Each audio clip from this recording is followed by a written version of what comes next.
Ер нь бол бид нэр мортхын хазгаа яаруул даарна Монгол ардын зөндөө үгүй шүү дээ, тийм ээ. Бушуу дуулаа бориундаа баастаа. Бид нар дандаа л ингэж хурдан, түргэн, яаралтай хий гэсэн ажил болгоныхоо ард л дандаа алдчихсан.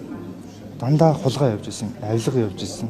Дандаа ямар нэгэн одоо жишээ шудраг усын хонгол гэж ярьдаг. Тэр чинь бас л шүн хилцэл яарч орж ирээл 5-6 минут тэр хэлцүүлэл ингээл явцсан.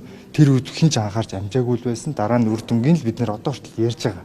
Хонгол монгол төлхүүрээ тэрэнд гардуул энд одоо энэ парламент юм бол хууль тогтоох байгууллага юм бол мэргэжлийн хүмүүсийнхээ үгийг сонсоод ултаа суурьтай нухацтай авч үзмээр байна. Тэгээ шинэ 30 жилийн хөгжил яриад байгаа. Шинэ 30 жилийн хулгай эхлэх гэж байна. Юм одоо бидний өнгөрсөн тэр авч хэлсэн нүүрсний хулгай тий тэр нөгөө автобус юу гэдгийг эсэн бусан хулгаанууд чинь бол бараг энэ ирээдүйд үүсэж байгаа эрсдэлтэй харьцуулахад зүгээр киноны трейлер тизер ийм том юмны эхлэл дээр байна. Тийм болохоор би шүүдээ уриалаад байгаа хгүй энд анхаарат байгаа.